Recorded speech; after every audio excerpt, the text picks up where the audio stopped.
Anthony Mackie is left deserted. It takes a real fan to make a proper adaptation and a different side of Steven Spielberg. Oh, it's time for class. Class is in session! Roll call! Bueller? I'm gonna be late for class.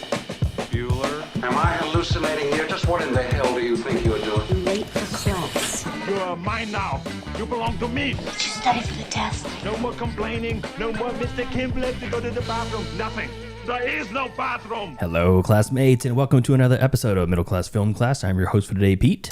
And I'm Joseph. And we got a bang-up show for you today. Welcome to everyone on YouTube Live and otherwise, and of course, all the OG audio-only listeners in podcast land. What is up, Joseph? Not a lot, and a lot at the same time, it feels like. Yeah, you got a lot of things on the horizon. Yeah, a lot of plans up in the air and just things going on kind of at the same time, and it's just kind of a little chaotic. You have, you're going to be doing an off-site trip to LA to go to the festival that you were accepted to, right? Yeah, that's in a couple weeks. That's exciting. Yeah, gonna go to Universal at the same time. Oh, nice. Yeah, haven't been since I was a toddler, so. Really?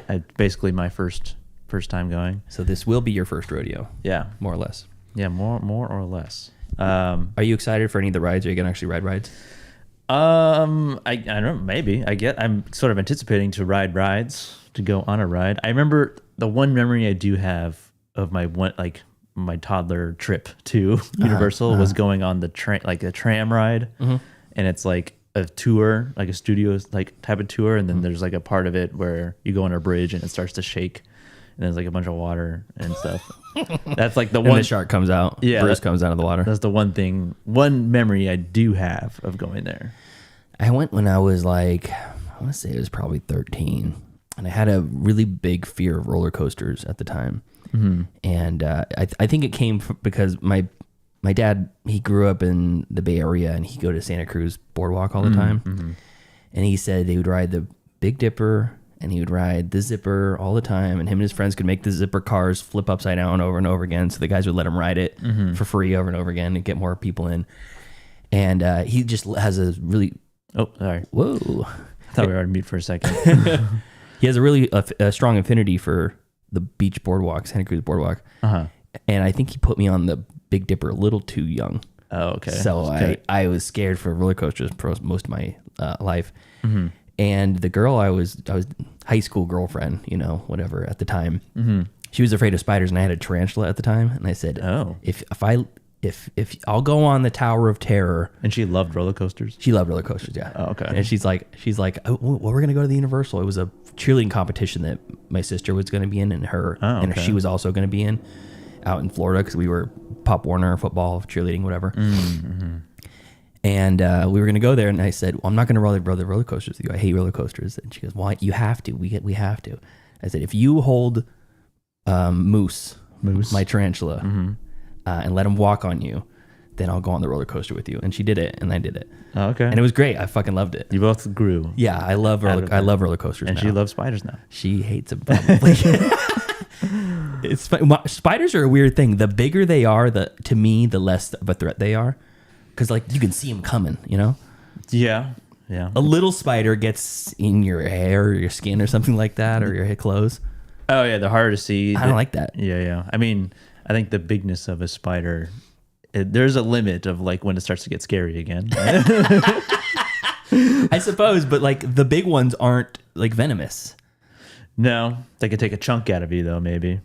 Nah, they don't care. Like maybe the ones in Australia. Nah, they don't care. They don't care. There's a Madagascan, I think it's in Madagascar, the Hercules bird-eating spider. It's a tarantula that's big enough to eat birds. Yeah. It's the size of a catcher's mitt. Yeah. Damn near. Yeah. That might be a little intimidating. I would say, you want to hold this? Yeah. I'd hold it. Yeah, I don't know. Like a baby. What do I do with this thing? Yeah. Its arms just dangling.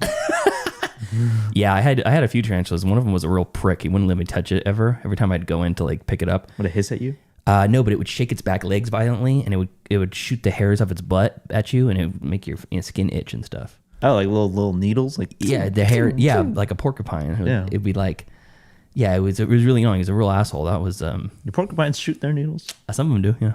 I was always wondered that if that was actually like I don't know. I think there's two types of needles for some. Some have like the big long quills and then the small ones too. Yeah. Pretty sure they can kind of shoot them at short distances. That'd be kind of an OP move. Did you just like shoot like those plants in Predator Badlands, or just A stray laser killed your father. So that'd be crazy. anyways, enough about that. Let's get into some Gab and Chatter, shall we? Yeah. Find some charity, ye lad. Now's the time for Gab and Chatter. Gab and Chatter, movie news of the week. Joseph, what do you want to talk about today? Well, there's been quite a few things going on in the movie world this last couple weeks. But most notably, a movie that I don't think most people haven't heard of until semi-recently, and it's only because of bad news. It's this movie called Desert Warrior, directed by Rupert Wyatt, starring Anthony Mackie, Oscar winner Ben Kingsley. Ben Kingsley's in it too? Yeah. And one Charlton Copley of District 9 fame. Stop it. Get some help. And it is apparently it's one of the biggest box office flops in history with a $150 million budget. And this article from Deadline basically is like kind of covering why his troubled Saudi epic failed to rally cinema goers in the U.S. and Middle East. And this is like almost like a period piece type of movie. And Anthony Mackie is the Desert Warrior, I assume, of this. Yeah, he is. I saw a scene from it. And it grossed over 1,010 screens in the U.S. It made $596,000. So it's like $500 a screen, basically.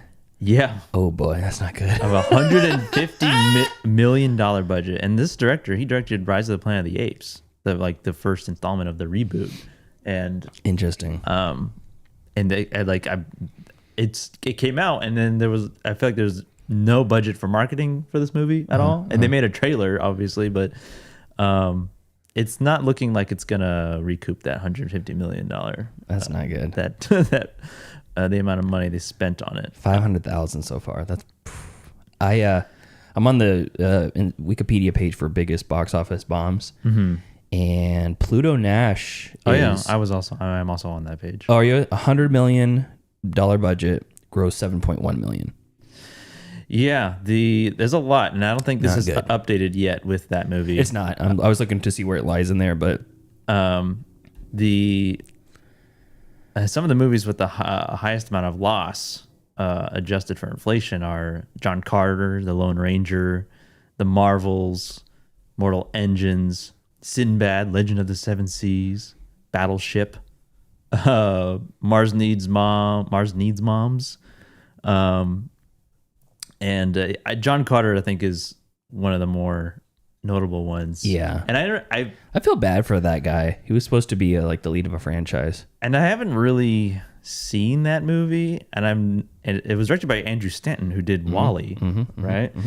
And it's based off a book, I think. Yeah, it's supposed to be John Carter of Mars. Yeah. I never really got like researched into why it flopped so bad. Is it like just not that good of a movie? It was poorly marketed. I think it was supposed to be like this. It was supposed to be kind of like a Narnia, but a little bit harder edged, sort of a thing. But it's set in like more of a, I don't know, fantasy space rather than fantasy cupboard. Yeah. It kind of feels like an Alice in Wonderland type of story. Yeah. Except it's John Carter in Mars. And I mean, there's a ton of movies on here. Titan AE, Jungle Cruise, Mulan, live action, Flushed Away. I kind of like that movie. Terminator, Dark Fate, Jupiter Ascending, Treasure Planet. Just because it's a flop doesn't mean it's a bad movie. It could be for like Onward is on that list. That came out during COVID. It got no theatrical release. I love Onward. I think it's great. Speed Racer is on here. Well, that's just... Speed Racer was just before its time. Yeah. The Mummy. Moonfall. 2017, The Mummy. Oh, yeah. I mean, that's not as bad as it. It's not as bad as I was led to believe. Yeah, there's a ton. And then obviously Waterworld is like one of the big, like the most, whenever that movie's brought up, that's like somebody else will always bring up that fact whenever that movie's brought up. It was and how it was like way over budget, double the budget. Yeah. I heard that in Heaven's Gate, but I don't know anything about Heaven's Gate. Apparently there's a documentary about it too. Oh, okay. Yeah. At Heaven's Gate. But yeah, Desert Warrior, I mean, if it's got a 2 out of 10 on IMDb, so it could be attributed to just it's not being a good movie. Could be a watch along. Yeah, it could be a watch along. Maybe. Definitely like definitely of low quality, even though like based on the trailer, like it looks like they shot on location. Yeah. And they're out there, and that $150 million went somewhere. So yeah, mainly could be money laundering to new Captain America, Anthony Mackie. Yeah. And then also Oscar winner Ben Kingsley, star of Sexy Beast. Yeah, love him. Well, cool. But yeah, so Desert Warrior. I saw a funny tweet that said something like coming to Tubi soon. Yeah. it basically said this is a giant box office flop. It's Anthony Mackie. It's called Desert Warrior. And the top comment on it said something like, this movie didn't exist before this tweet. Yeah. It's like the Schrodinger's Desert Warrior. Don't worry, we'll make our they're leaning into the badness of it, so they're doing all these this campaign of like of tweets like that, or the social media campaign based on the flopness of it. The counterculture. Yeah. That's funny. So I wanted to talk about the upcoming Resident Evil movie. We talked last week about video game movies. Excuse me. And Resident Evil is coming out soon. It's going to be out later this year. Zach Krager's directing, who directed Weapons and Barbarian. He also was one of the whitest kids you know. Yeah. Now he's one of the whitest men you know. Yeah. So he's getting a lot of love because the teaser trailer just came out, and people are... I saw a few sparse comments online that were basically saying, this is set during the winter. Where's Raccoon City PD? Where's Leon? Where's Leon? Where's Jill Valentine? Yeah. Where's, whoever? Is this a James Sunderland story? Is this, where's Maria? And kind of like questioning the credibility of Krieger to tell this story. And then almost at the same time, a slew of interviews that he'd done at various... I guess they're like cons, like CinemaCon and some other places where he's basically sitting down to talk about the movie and how excited he is about it and stuff, and dropping like really deep lore about the game and Easter eggs that are in the trailer about the game. Like, in Resident Evil, they have to heal yourself. You're constantly looking for heals, and you have to have like the green shrub, and you have to make a tonic with it, and then you use the shrub, and that's how you heal yourself essentially. Yeah.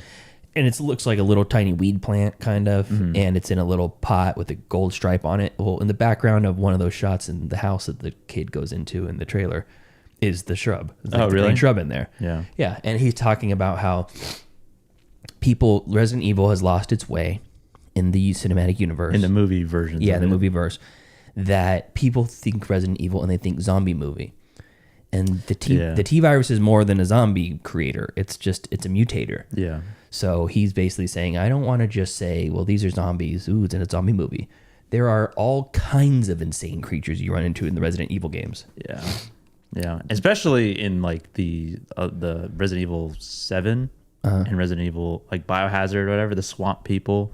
Like, that was like, I never really played the Resident Evil games because I wasn't a fan of the type of gameplay it was. Oh, really? But then I played these more recent ones, and it was kind of like, it's not a survival horror because you can fight back. But yeah, you're just like trapped in this like sort of mutated haunted house with all these different, like crazy mutated people because they've been fucking exposed to all this chemicals and shit. Even in the first game, you have the mutant dogs, the Dobermans. Yeah. Dobermans. And then they have the liquor. Yeah. Remember the liquor? Yeah. And they're kind of ever present throughout the games later on. But I'm just going to read a little write-up that I saw on Twitter that I thought encapsulated it perfectly.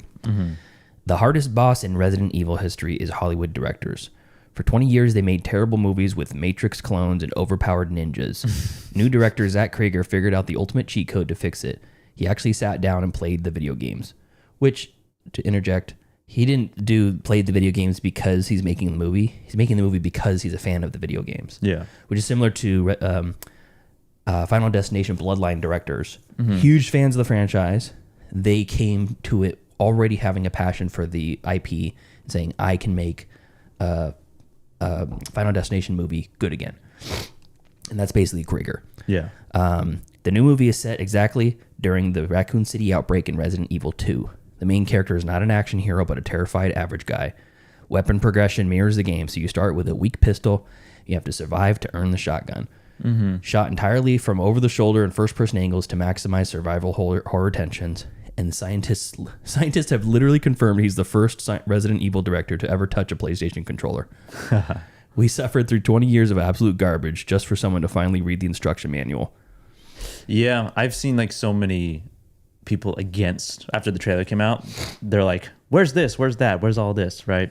Yeah. People are saying like I'm tired of them calling it Resident Evil when it's not Resident Evil. You know, where's all these people? Where's all these creatures? Where are all these like? And then people are like you just want like a cameo fest. You want you want fan service. You want all this, want member berries, all this stuff. And you do have like those other Resident Evil movies have like the creatures in them, but you have a shitty movie surrounding it, right? So it's like it's the fans are like picking apart the trailer, picking apart things, and they're like, he doesn't understand. Obviously, he's a big fan of the games and the reason why he wanted to make the movie in the first place, because out of like, I feel like I could do a service to this franchise, you know, and to people who maybe don't play video games, but have an appreciation of sorts, because there are people who like don't play video games, but like they watch people play video games, you know, and they watch people play and they get into the story of everything. And also like opening up a world of this entire lore that introduces people to this world, because like I liked the more recent Resident Evil games, but I wasn't like super like that into this. Like I don't know anything about the lore other than what was been exposed to me through the Mila Jovovich movies. You know, up to extinction. You know, and those movies got progressively worse. Not that they started high, and they just started like as like a 13-year-old watching it, and I'm like, this is fun. That guy's getting gridded in like by lasers. Yeah, you know. Yeah, the first one's solid. Yeah. I have to make a correction on myself. James Sunderland, Silent Hill, not Resident Evil. Oh yeah. I make the franchise mixed up all the time. But I got another quote from Zach Krieger himself. There's a slow discovery of horrific elements in the games. It's something that I really love about the entire franchise. It's not a run and gun action game. It's about tension and atmosphere. So I really wanted to lean into that. As much as there's plenty of action in the movies, it's equally important to honor the dread. That moment when you look down a dark passage and you know something awful is waiting in that darkness for you. You don't want to go forward, but you can't go back. That's the sweet spot. And there are some legitimately creepy shots just from the trailer, so I'm really looking forward to it. Yeah, there was this one shot in the trailer where he's like looks like he's in a sewer or something. He's in a dark room and he's like looking down like a hallway of sorts. It's all pitch black except for this one fat bald man who's naked, and I was like, that's the Baron right there. It looks like Baron Harkonnen. Yeah. I'm like, oh, they got the Baron in here. I saw someone tweet that out, just that picture, and it says, POV, you're my wife, and I just texted you, need toilet paper. So anyways, yeah, that's coming up. Pretty excited about that. Yeah, it kind of felt like it kind of came fast too. You know, ever since like we heard about it after Weapons came out, and then it's been like less than a year since Weapons came out. Yeah, it's funny because you'd think people would see the critical acclaim of Weapons and then sign up Krieger for the next one. Yeah, but they're already on the next project before Weapons is even premiered. Yeah, you know what I mean? Like we've already done that. We're already like, we're already in principal. We're already like, you know, end of pre-pro, beginning of principal. By the time like Weapons has been released, you know, I mean that's just like timeline of the movie making timeline. I guess that's why it's a cutthroat business and it's big money, because you have to bet on people without necessarily having the pedigree, especially if they're younger people. Yeah, and I even thought about what's the guy that it does. Obsession, that movie that's coming out recently. Obsession. He's a YouTuber. Oh, the It's a kind of the TikToker pale guy. blonde guy. Yeah. yeah. He's like a new filmmaker. IMDb. It's got an interesting name. I can't remember. Let's see here. Inception 2025. It's like Curry. Yeah, Curry Barker. Yeah. He got snatched up for the Texas Chainsaw Massacre A24 series. Yeah. He's doing that as well. Which is wild. Yeah, and I think about if I was like a studio executive, I would take guys like Curry Barker or what's that? Almost Friday podcast or Almost Friday or oh yeah. Those guys, they make short films on their own and they're really fucking good. Yeah. It's like if you have that much short production under your belt, you're churning out constantly, give you a budget and one dedicated project and either attach you to an interesting script or bring, hey, we like your stuff. Yeah. We want to take a risk for $2 million. Kind of seems like the pipeline a little bit. Yeah. Because you got Kane Parsons because of his Backroom series, you know, being one of I think one of the youngest filmmakers to like, at least with A24 for sure. Yeah. And then these guys, Curry Barker and then Zach Krager. Yeah, I mean, like his era was The Whitest Kids. It was sketch comedy. It was sketch comedy, like Key and Peele, which then that got picked up, and then it just that seems to be a sort of newish type of pipeline to get noticed. Yeah, YouTube's got YouTube and TikTok. I mean, more YouTube I think than anything. It's just a endless supply of unique. And the Portrait of God, that short that's being turned into a feature now too. Oh, I don't know that one. Yeah, Portrait of God that's on YouTube. It's pretty interesting. Who's that by?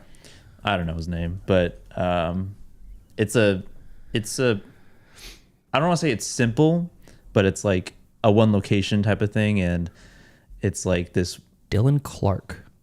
Yeah, it's the setup is this woman is like rehearsing a presentation about a picture called Portrait of God, and it's literally just like a black frame, but it, she stares at it long enough, you kind of start seeing something.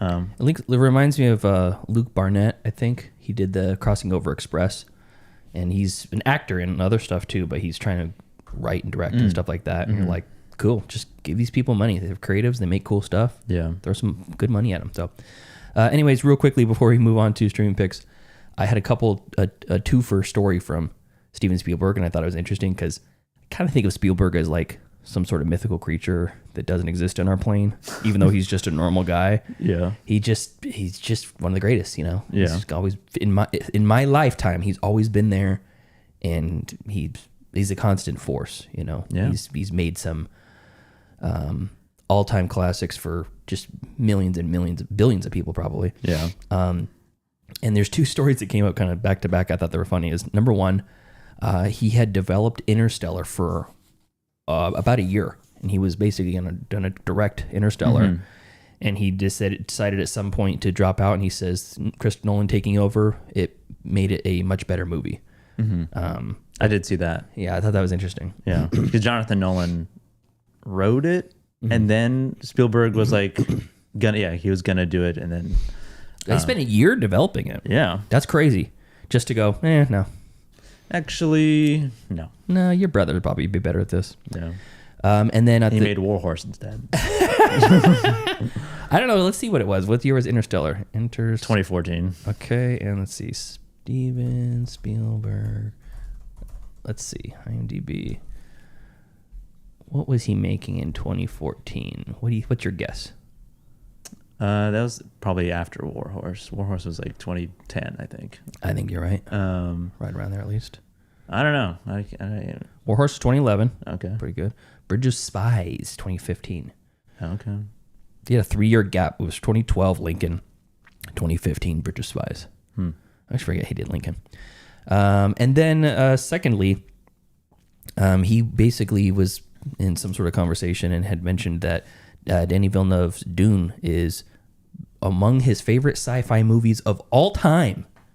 Not just like this year's one of this year's best movies, one of his favorite sci-fi movies ever. Well, me and him have something in common. Yeah.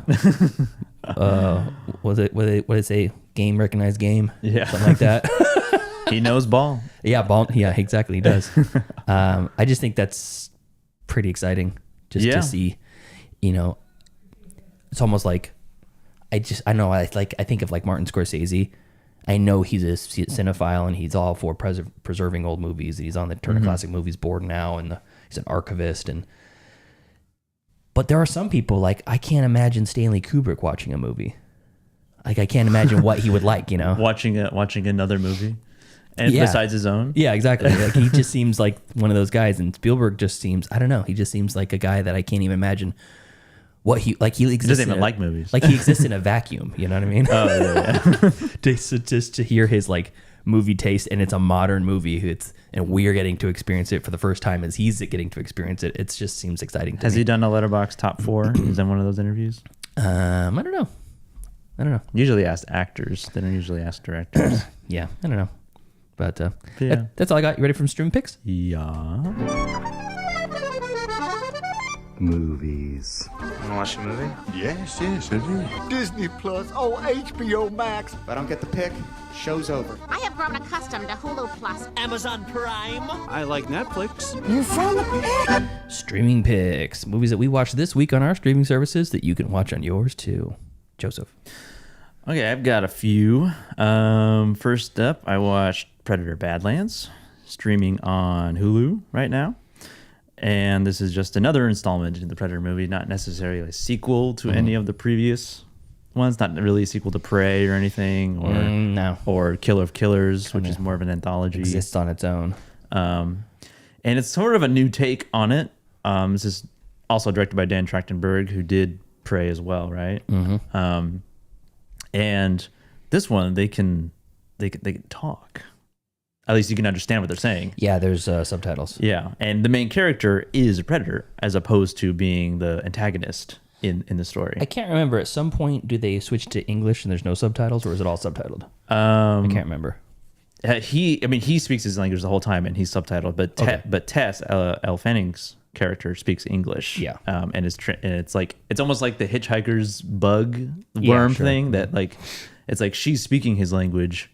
But we hear in English. Got it. And a young predator, I don't think he has a name. It is Deck. That's his name. Mm-hmm. Not Deck. Sorry. It is. You sure it's not Deck? That's the father. Oh. Deck. Oh, maybe he plays both. It says Demetrius Schuster Kolomatangi is the actor's name.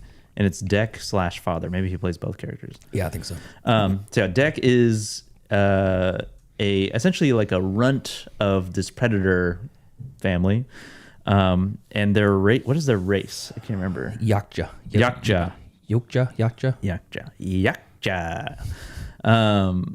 And he has an older brother and a sort of very cruel, strict father character who's not in the movie that much, but he is sort of like the cause of the inciting incident a little bit, or a motivator for his actions, because this character Deck has to essentially prove that he can ascend to predatorhood. Essentially, Yeah, he's like basically worthy to be the warrior. he's got to go off and go on a hunt and kill a mighty beast and bring back a trophy. Sure, just like all the other ones, they came to Earth and hunted humans, and they went to other planets to hunt the humans. They hunt the xenomorphs. And he finds out about this unkillable creature, and he's like, I'm going to go for that. Yeah, I'm going to show you guys. What do they call us? Oh, it's the Death Planet? That's where I'm going. It was a little heavy-handed on the nature of this planet. Like, oh yeah, that's the Death Planet. Yeah, everything. It's like a cartoon almost. They have the grass. It's made of blades. The water is acid. The trees, they're gonna try to kill you. Yeah, just try to fuck you, then kill you. Yeah, the roots, Evil Dead style. This movie is super fun. It's a super fun action movie. Yeah.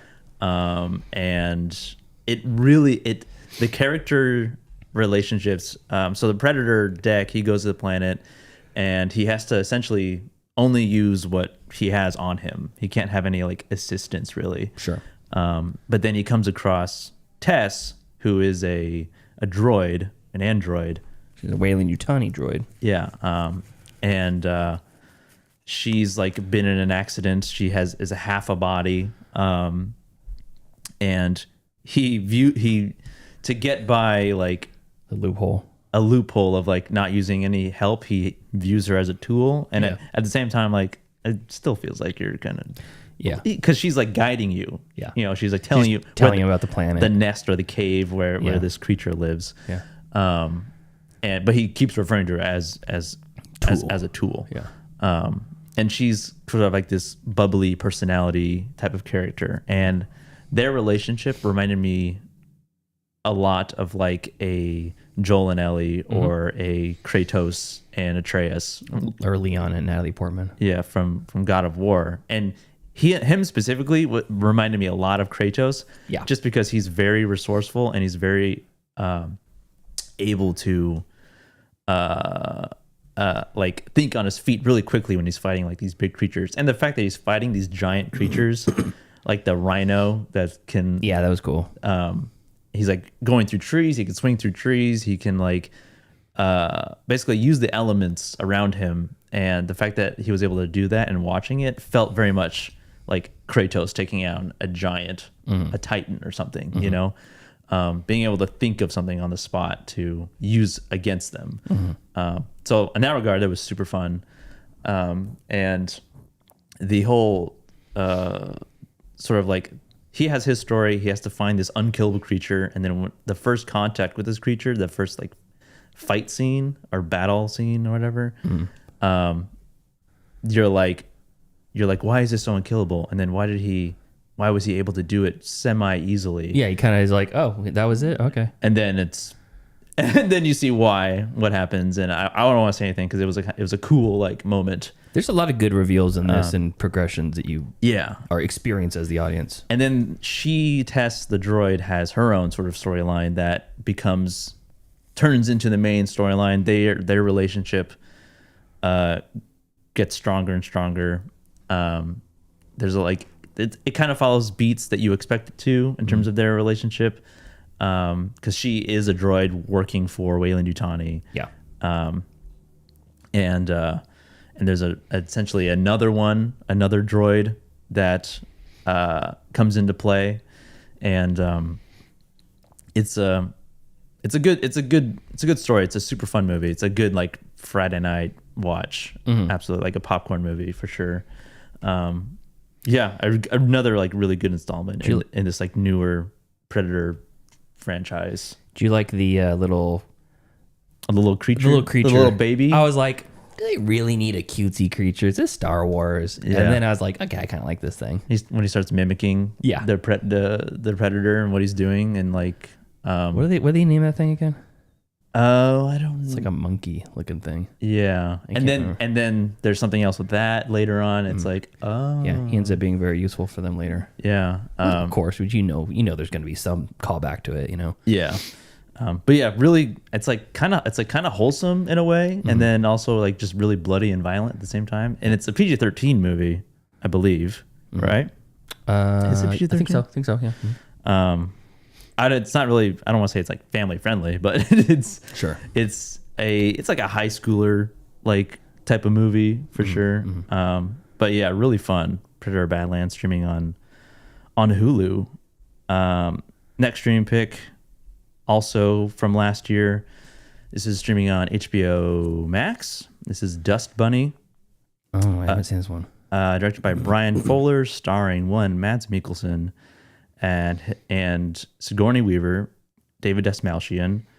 But our main character is Aurora, played by Sophie Sloane, who I haven't it hasn't done a whole lot. It's done like 2 other projects I've never heard of, but she's the main character. This movie is kind of like visually and like production design wise, very much like feels like an Amelie, or feels like a Del Toro type of world, or like Penelope. Okay. The apartment she lives in looks very European, although the movie doesn't take place in Europe. It doesn't help that Mads Mikkelsen is also there, being Danish. Yeah. He can't help it. Yeah, I know. And his character is only known as the intriguing neighbor. He doesn't have a name. And she is a very wildly imaginative person. In the first 5 or 10 minutes of the movie, you literally see like a dust bunny kind of fly in through the window, go under her bed, and then she looks at it, and it turns into like a literal bunny made of dust. And then she's got powers like that. It's not powers. Or is it it's imagination? It's like imagination, but there's like more to it later on in the movie. Okay. It kind of comes into play. Okay. In a big way. And her parents, they seem like sort of like removed from her. There's some other things with that later on as well. But she's like, she screams, has like a lot of nightmares, or she'll like claim that there's a monster under her bed. So they're kind of like, it's kind of like a known thing with her, and her parents. They're like, no, there's nothing under the bed. You're fine. She's like, don't touch the floor. Like he'll come get you or something.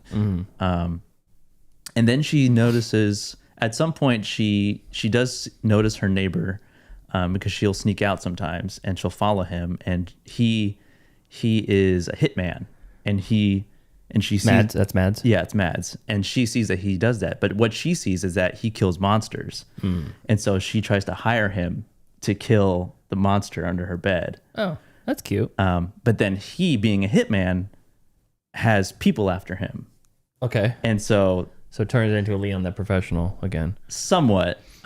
She's tagging along in his adventures. Definitely a lot more wholesome than Leon the Professional. Less. Is this like a child movie?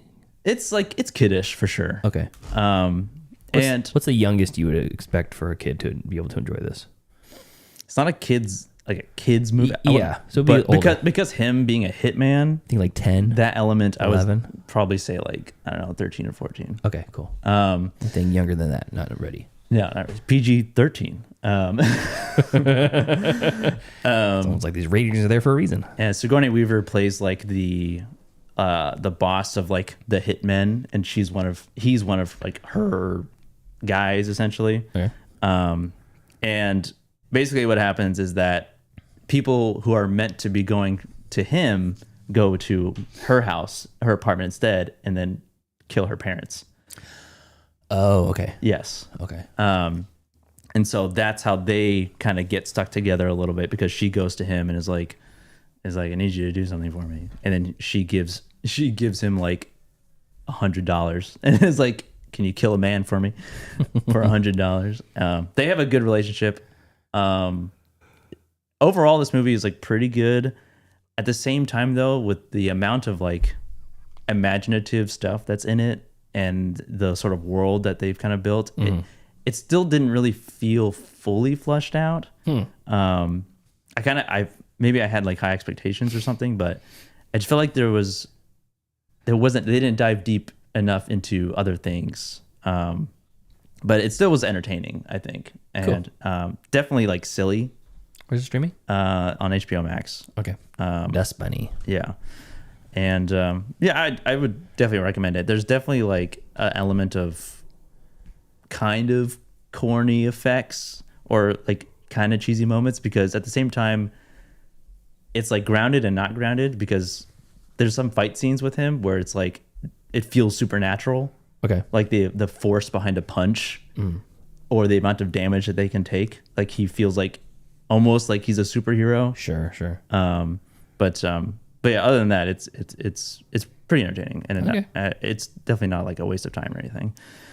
And then the last one that I watched, it's actually a documentary streaming on Netflix, and it's a part of like Netflix has these docu-series or collections, what they call it.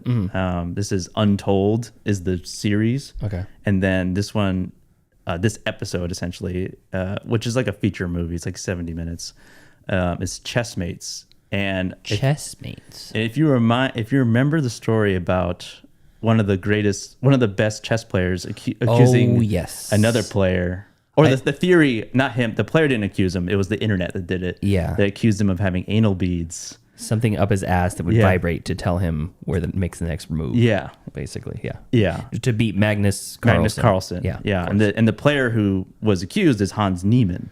Okay. This was like, because they interview both of them. Okay. And they interview other chess players as well. And like, it is so entertaining and I'm so happy and wild. Because like I read the description of it. I was like, the like one of the best chess players in the world accused of accused of cheating because of anal beads, and that description, I was like, it like really caught my attention. Sure. And then I was like, oh yeah, I remember this. Yeah. From like, it's happened like only 4 years ago. Mm-hmm. And the character like Hans Niemann, I don't know what the deal is with like chess players in that world, but I feel like it's like crazy toxic with the ego. Yeah. You know? Yeah. And Hans Niemann is like, he's that guy. It honestly, it felt like Marty Supreme.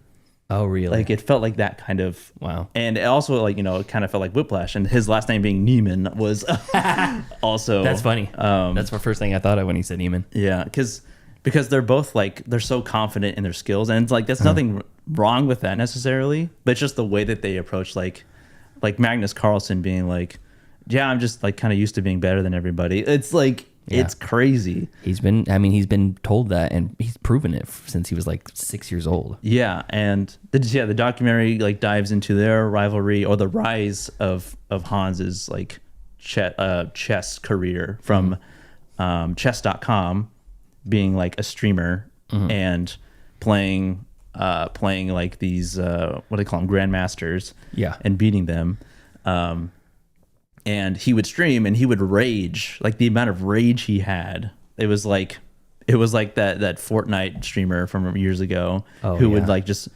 almost like cry like because if he got killed or something. There's a whole channel it's called 47, I think it's called 47 Rage, and it's just 8 minutes of gamer rage, and it's just Twitch streamers who would lose their shit over FIFA or COD or whatever. It's so entertaining. Love that. And like in the beginning, it seems like when he first gets to like one of the chess tournaments, and he's hanging out with Magnus Carlsen and all these other players, they seem like chummy and friendly, but then he starts to like win, and then a sort of rivalry starts, and then he beats Magnus, and that's when the sort of accusation started online. And it was like a comment on a stream or something that somebody made.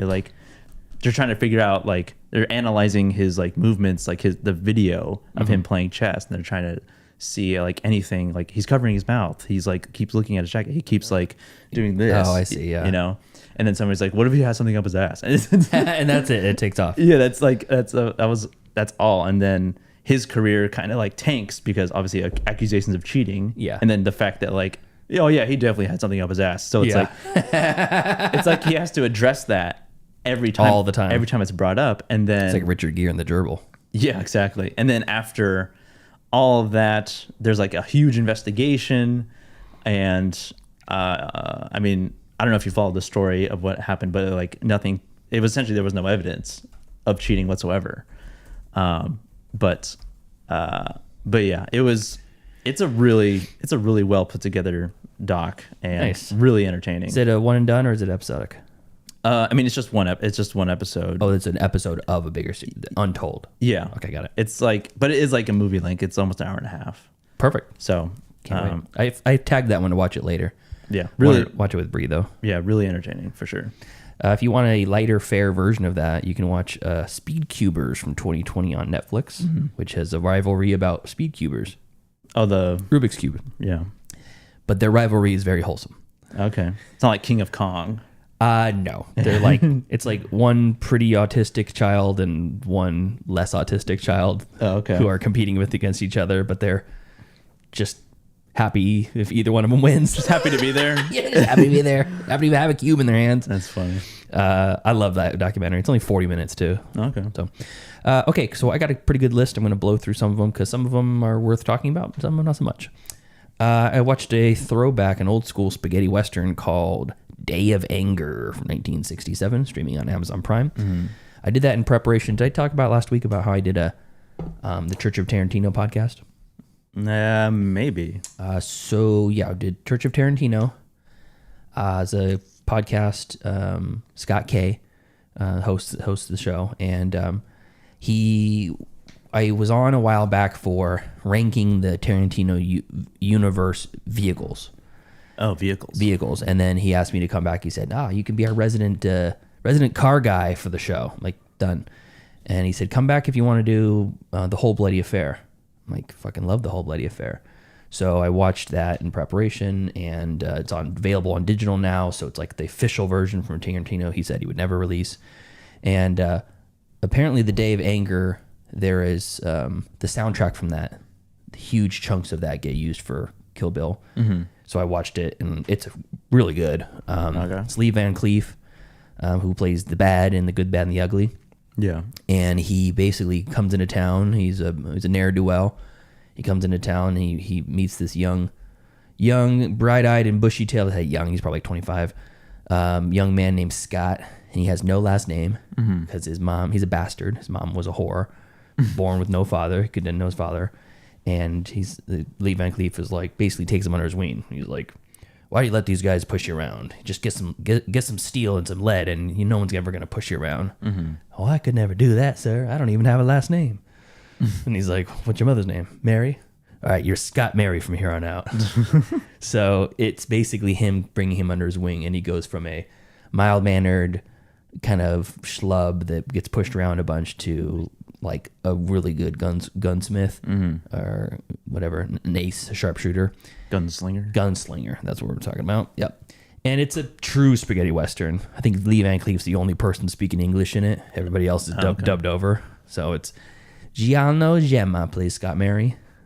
Scott Mary. Yeah. Not Mary Scott. No, Scott Mary.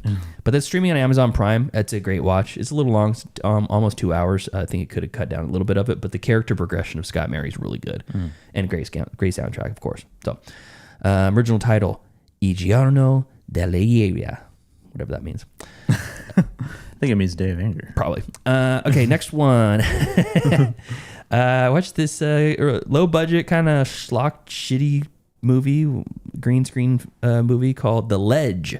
The Ledge. It's about a rock climbing couple of friends. They go to the Dolomites in Italy, and they're gonna climb this one rock face. Okay. And it's two gals that are going together, and they're from California, although no one in this movie is American. So all their American accents are terrible.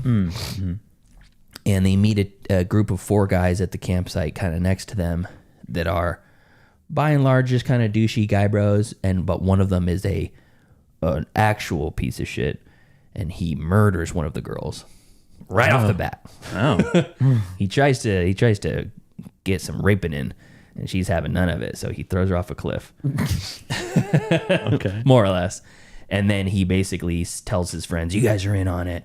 She hasn't died quite yet, so they go down there, all 4 of them, and he smashes her head in with the rock. Oh my God. Kill her. This and then is so violent. He tells them all, grab the rock, you do it too. And what? Yeah, and they're all like, oh, let's just call the cops, man. No one's gonna know. He's like, they're not gonna believe you. You need to finish the job. And then like, is she dead already? She's basically dead. Yeah. Okay. But he basically like literally takes the blood and like wipes it on them. He's like, you're in on this too. If I go down, you go down. And he's just an absolute piece of shit. He's one of the like most cartoonishly villainous characters I've seen in a movie, like probably ever. So over the top, so ridiculous. But you hate him. He does a good job. But the other girl who doesn't get killed, she hears some commotion. She wakes up and videotapes what happens from afar. And then she goes, oh, and then they go, oh, there she's there. She got the camera. Go get her. And then it turns into the cat and mouse thing. And she basically she runs back to her campsite, grabs some stuff, and just starts scaling the mountain. And she starts climbing up free solo. And they are also there to climb the mountain. So they go chase after her. And you can imagine she's got the high ground. They get close and she kicks them off. They fall off. Some of them just fall off and die. And at some point she gets to this like overhang where she's underneath the overhang and they're on top of the ledge. They go around and like cut her off, and then it's like this weird stalemate where she's in one of those hanging baskets that they sleep in. Oh yeah. She's in one of those like tent things, and then they're basically up there trying to convince her to give him the camera or whatever. Okay. And that's it. It's a standoff. It's actually kind of tense once it gets to that point. But it's it's pretty cheesy. It's pretty kind of crappy. But if you like campy, kind of low budget, shitty suspense movies like that. I've seen worse for sure. Okay. And there's a flashback sequence where she keeps flashing back, and they're like, "It's okay to have fun, you know." Her girlfriend who died. Okay. Tells her that early in the movie, and you're like, "Well, what happened to her? You know, why is she saying that?" And then it keeps flashing back to this man that taught her how to rock climb, and I don't know what kind of accent he has, but he's trying to sound American, and he in the flashback he proposes to her on the rock face when they're in a very precarious place, and she says yes, and then he slips and falls and dies. What? Yeah. And that was a year ago to the day on that rock face. That's why they were there, to climb it in his honor and to conquer this fear of hers or whatever. Isn't that the fall? Isn't that not the fall? The I think it's called the fall. Oh yeah. Yeah, the one they climb the tower. Yeah. I don't know the begin. I didn't see the beginning of it. Oh, okay. I feel like they're doing that because somebody they know died. Probably. But anyways, it's pretty shitty. Okay. It's still fun though. This is streaming on Amazon Prime also, and Paramount Plus if you get that. So that is called The Ledge. Somehow, accidentally, I watched a double feature rock climbing movie because the new big sexy movie out on Netflix right now is Apex, starring Charlize Theron and Taron Egerton. Oh. Have you heard about that one? No. Theron in real life climbed the billboard for the Apex in Times Square all the way to the top and was standing on top of it and telling people, "Go see my movie." Okay. You know, I climbed up here to promote this movie. Don't make me do this for nothing. She's harnessed in and stuff, obviously. But, she's a rock climber also. And at the beginning of the movie, it's her and Eric Bana climbing some rock. Oh. Big rock, and tragedy strikes, and now she's so single. Newsflash or update, I'm single. Yeah, and then she goes to some canoeing trip, like a kind of whitewater canoeing, and she's solo now, and she's it's in Australia at this time, and she runs into a bunch of bad guys, which are like local hillbillies, you know, the like Australian bad hillbillies. guys, like they're just bad people. Yeah, they're like hitting on her and making her uncomfortable, and they got all fucked up teeth and they're all dirty, and you know, "Oh, good eye, you little Sheila," you know. Oh, okay. "We're just trying to be nice. You don't have to be like that," you know, whatever. And they're cartoonishly villains or whatever, and they're kind of following her as she's trying to get to this point so she can launch her canoe and stuff. But then Taron Egerton's another local guy that kind of stands up for her, and is like, you know, "Hey, don't worry about those guys, and you know, you should go to this place instead of that place." And then, you know, she gets into trouble in the wilderness. And I won't say exactly how it plays out because that's the whole point of the movie. It turns into what I thought was going to be just kind of a shitty disaster sort of caught in nature sort of movie, or like a Deliverance where she's being hunted by these like creepy locals or whatever. And it turns into a super, super fun character piece about one of these guys that's chasing her. And it's, if you have a kind of a lackluster movie, like a mid movie, put a really weird character in it and I'm going to remember it. Okay. You know what I mean? It's like, there's a lot of old slashers that are just shitty and unforgettable. And then there's slashers where you're like, okay, but they have this fucking guy in there. I'll never forget that guy. Oh yeah. You know? So there's a character like that in this movie. And every time you think he's already tapped out in his weirdness, he gets weirder. Oh, okay. And it's great. I fucking loved that. So a lot of fun for this one. Not a great movie, but just a really fun movie. This is new? It just came out. Okay. Yeah, I'm going to say this week. So that's called Apex. It's on Netflix. It's their big budget movie. And I think the guy that directed it, let's see here. Where is he? Balthazar Kormacor. Balthazar Kormacor. And he directed Two Guns with Denzel and Mark Wahlberg. He did Beast with Idris Elba, or that lion movie. Oh yeah, I watched that. Yeah, and Everest in 2015. Okay. So he's been around, and this was fun. Yeah, it's fun. It could have been really shitty, but it was fun. Okay, so that's Apex, streaming on Netflix. Another shitty movie. Okay. Called Bad Match from 2017. Amazon Prime. Sounds like a rom-com. It's a rom horror, rom thriller. Guy's a consummate coxman. He's always on Tinder, always shagging new girls left and right, never calling them again. And then one day he bangs the wrong one. He sticks his dick in crazy and breaks all his own rules. And then she tries to start blackmailing him and making his life a living hell. Yeah. And he feels like the only way out is to kill her. And now who's the crazy one? Is she the bad guy? Is he the bad guy? Who's taking it too far? And who's going to be the one that end the entire thing? You know what I mean? So not the greatest acting. But again, this is another good cheese movie. It's Jack Cutmore Scott is the main guy, and Lily Simmons is the main girl. Never seen either one of them before. I think they did pretty good. The writing's pretty shitty though. For the main character of Harris, he's kind of shitty. But Lily Simmons does a great job of playing crazy. You believe it with her. Okay. she seems nuts. Legitimately. She seems insane. Yeah. You can see the second you look at her though, you're like, don't do it. Don't do it, bro. And then she texts a picture of herself in like lingerie, and he's like, okay, I'm in. Now I have to.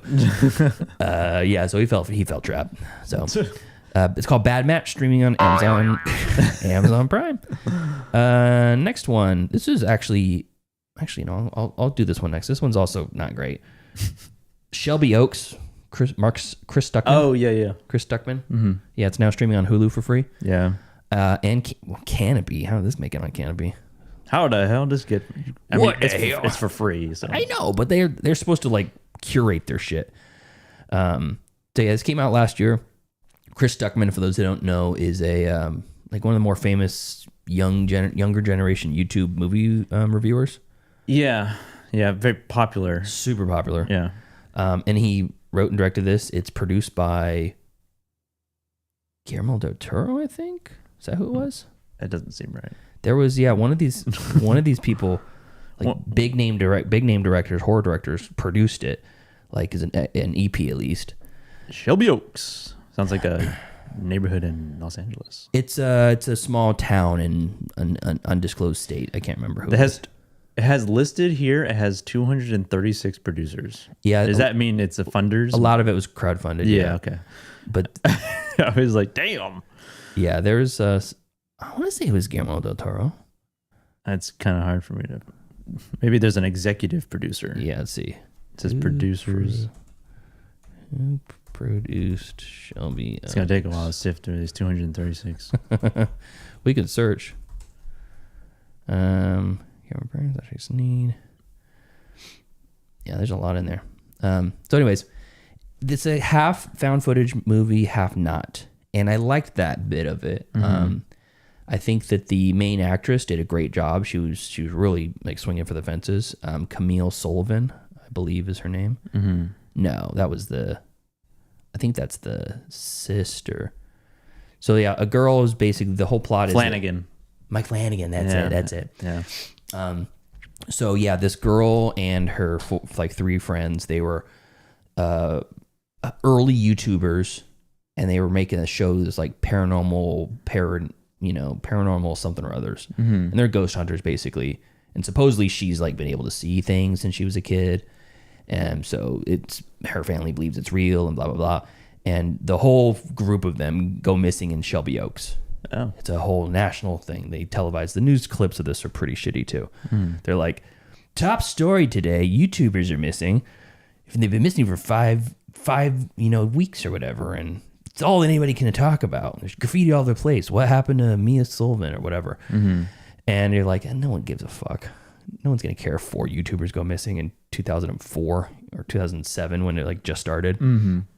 And they recover the bodies of some, but the main girl who supposedly sees the ghost, she's never found. And then her sister is doing an interview about her, like a found footage style, have the talking head, and she's like, we just want to know what happened. I still have hope that she's out there.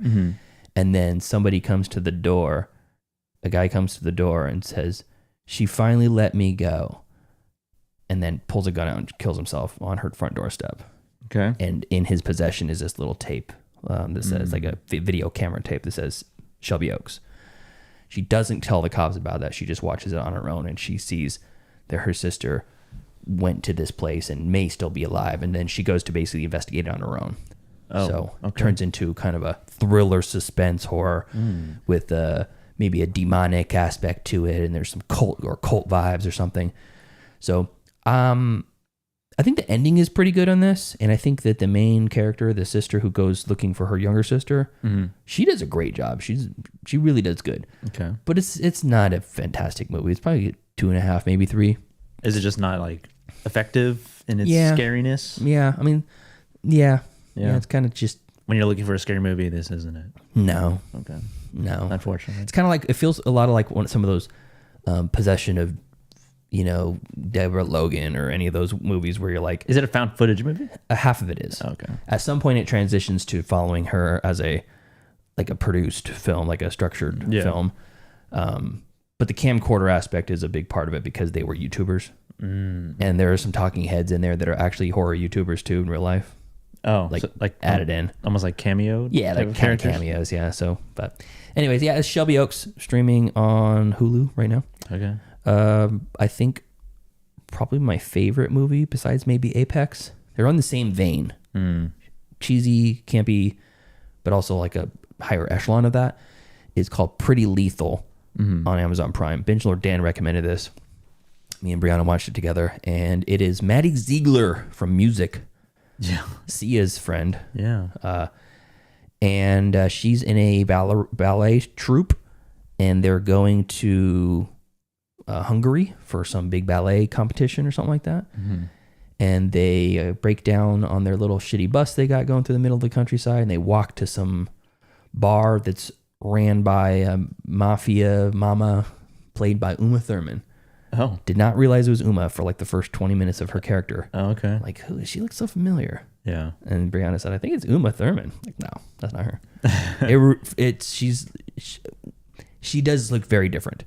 And she's got a thick, like, European accent, vaguely Russian, but not. Eastern European accent. Something. And she's got her hair pulled back really tight into, like, a long blonde ponytail. And she was a former ballerina who basically can't dance anymore. I mean, she's older now, but she had her career cut short for some reason. And you find out about what that is. And she's a lower level of this underworld. And, like, the big boss sends his son to go collect their money from her every so often.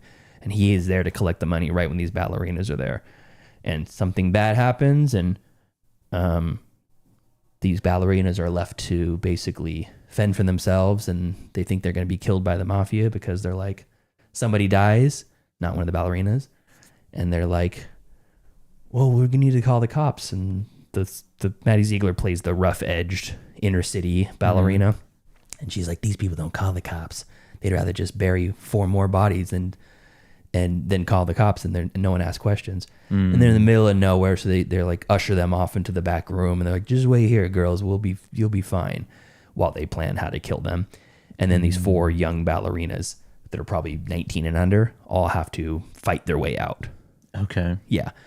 And there's a component of like feels like Ready or Not a little bit. It's like fun, heightened reality, almost like a Matthew Vaughn movie, where they're like, at one point, one of them puts a razor blade in the toe of her ballet slippers, and then she does like pirouettes and like slices someone's throat with it, and like they're doing like plies and all this kind of shit, and they have to learn the value of teamwork to come together to fight their way out of this, and it's really fun.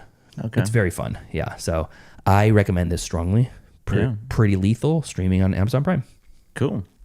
That's my list. Got a big one today. Sweet. Got anything else, Joseph? Actually, there's one thing I saw about Undertone, bringing up that not super great movie. But I guess they are making a prequel to that movie about the couple on the tapes. Oh, okay. Yeah. So potential. Watch out. Yeah, we'll see. Yeah. Okay, cool. So, thank you to our cool ass yard duties over on Patreon. That's Javier, Heather, Michael, and Chris. If you want to support us on Patreon, you can do so at patreon.com/middleclassfilmclass, or you can just watch on the YouTube or share with a friend. It's another way to help as well. Until next time. Thank you for joining us today as we gab and chatter. We talk about some news, some Spielberg stuff, and yeah, we got a fun show in just a minute we're going to record. Yeah. So follow us on Facebook, facebook.com/MCFC podcast. Send us an email, mcfcpodcast@gmail.com. And follow us on TikTok and Instagram, Middle Class Film Class, and Twitter at Podcast MCFC. Part 2 of our Heist deep dive is coming up. It's Dog Day Afternoon and Butch Cassidy and the Sundance Kid. So stay tuned if you're watching live. If not, we'll see you next time. See ya.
Hello, classmates. Welcome to another episode of Middle Class Film Class. I'm your host for today, Pete. And I'm Joseph.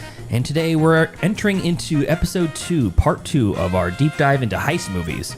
And today we got two movies we're going to be talking about. I'm going to be covering Butch, Cassidy and the Sundance Kid. But before we do that, Joseph watched Dog Day Afternoon. You know something, people? You're going to be remembered the rest of your lives for the day you got held up and kidnapped. At approximately 3 p.m. on August 22nd, 1972, Sonny Wurtzig and Sal Naturale entered the First Brooklyn Savings Bank and attempted a robbery. Freeze! Nobody move! The attempt failed. There's no money here.